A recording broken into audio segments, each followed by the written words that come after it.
घटनाबाह्य पक्षप्रमुखांचे बाली शिवराज आदित्यजी वाकरेंची आजची पत्रकार परिषद म्हणजे ज्ञान सांगे लोकाला पण शेंबूड आपल्या नाकाला अशी त्यांची परिस्थिती आहे।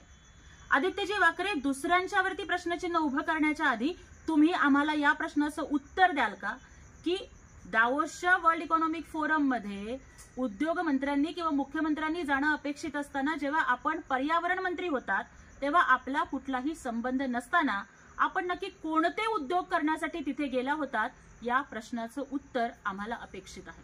त्याचबरोबर ग्लासगोच्या पर्यावरण परिषदेमध्ये राष्ट्राध्यक्ष, पंतप्रधान किंवा पर्यावरण मंत्र्यांनी किंवा सचिवांनी जाणं अपेक्षित असताना आपण आपला बालहट्ट आपल्या पिताश्रींच्याकडे केलात आणि त्यांनी केंद्राकडे साकडं घालून आपल्याला आणि आपल्या बरोबरच्या सुंदर टीमला त्यांनी ग्लासगोला पाठवलं।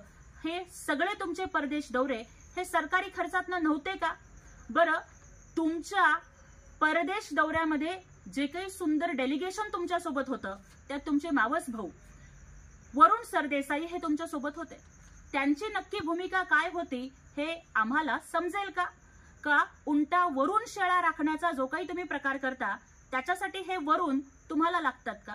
अनेक IAS अधिकारी किंवा IAS अधिकाऱ्यांचं कुटुंबही तुमच्या सोबत होतं, त्यासाठी तुम्ही परवानगी घेतलेली होतीत का?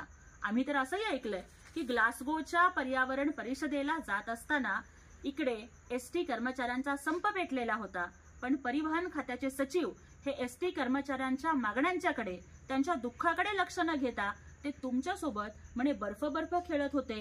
हे खरं आहे का?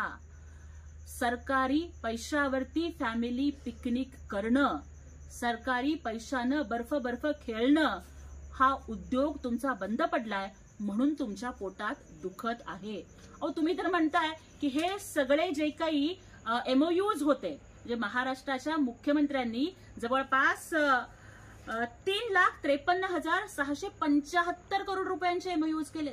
या माध्यमातून 2 लाख कोटींची गुंतवणूक।